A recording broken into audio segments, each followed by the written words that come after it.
So this is where I work here is not a children's hospital. Up the street is Rady Children's Hospital. They see 2 cases a day of marijuana poisoning. And they are seeing little kids, like 2 years old, getting to mommy's, gummy bear because it looks cute and tastes sweet, and they eat it and they end up in the ICU. There's been a 13-fold increase in children, babies, getting into candies. It's the #1 cause of pediatric poisoning in the United States is marijuana. And we've all heard of kids going to school and bringing some edibles and ending up in the emergency room.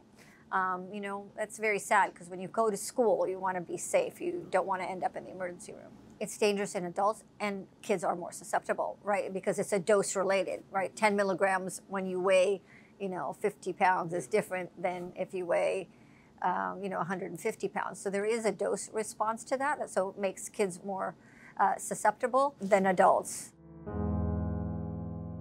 Well, there's a definition of what medicine really is.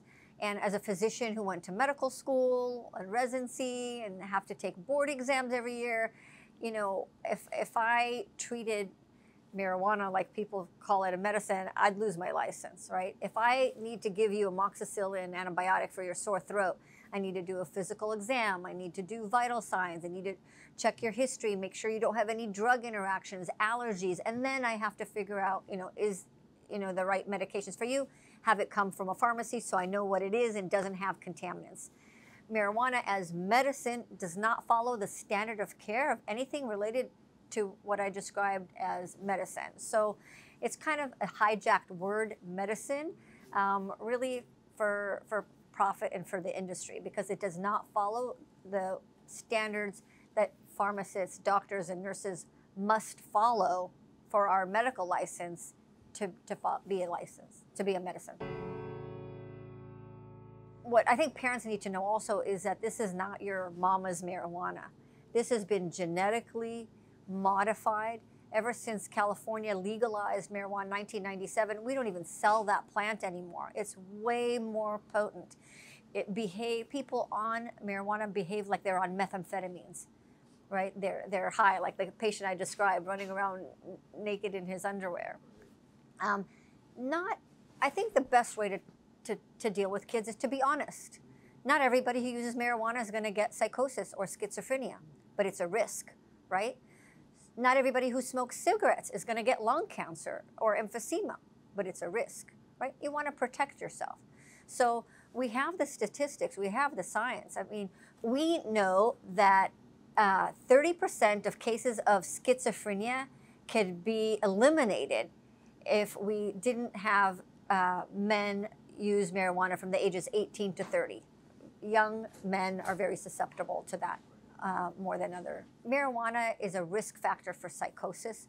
Psychosis means feeling of unreality. You feel that people are out to get you. You're hearing voices, seeing things that are not real, but they feel really real to you.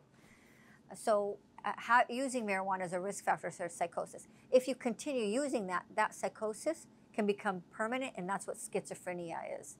So there's a 5-fold risk of developing schizophrenia for people who use marijuana on a regular daily dose.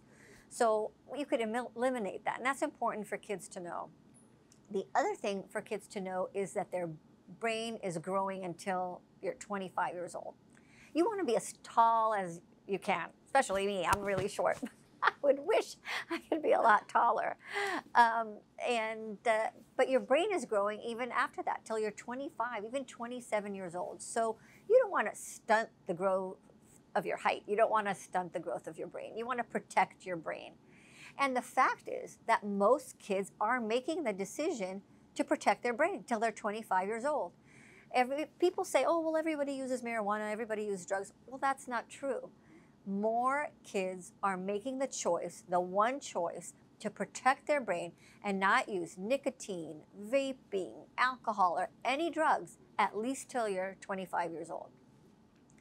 90% of people who have an addiction started before they were 18. So that's big. So I'm actually really happy that young people are making the choice, the smart choice, to protect their brain. You know what? It took us 100 years with tobacco to get to where we are, where society understands that. But 100 years ago, you know, everybody was smoking. My favorite picture is the guy who's the head of the Cancer Association with a cigarette. It was, you know, everybody did that, right? Soldiers got their cigarettes going off to war. And it took us a long time to fight a very powerful industry, big tobacco, to get to the truth. And it's really the same people now who are running big marijuana.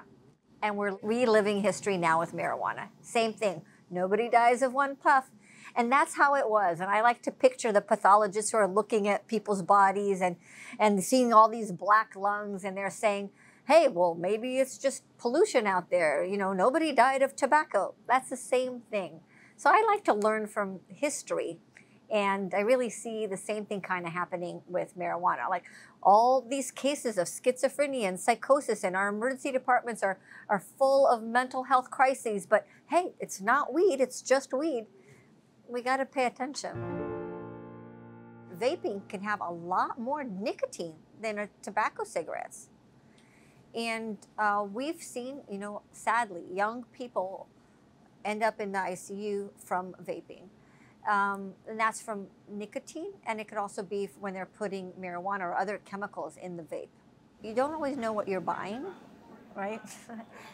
The jewels, the commercial jewels, if that's what you're buying straight from the store, should have nicotine with flavorings that they also sell that makes it attractive to kids. It's really sad because we did so good getting society to stop smoking, and, you know, smoking's bad for you, it's not healthy, and then overnight we created something that's much worse that people are using. And it's addicting, so if people are vaping and they want to quit, there are programs. There's a great program by the state of California called Quit the Hit to help people stop vaping, just like we have programs to stop with tobacco.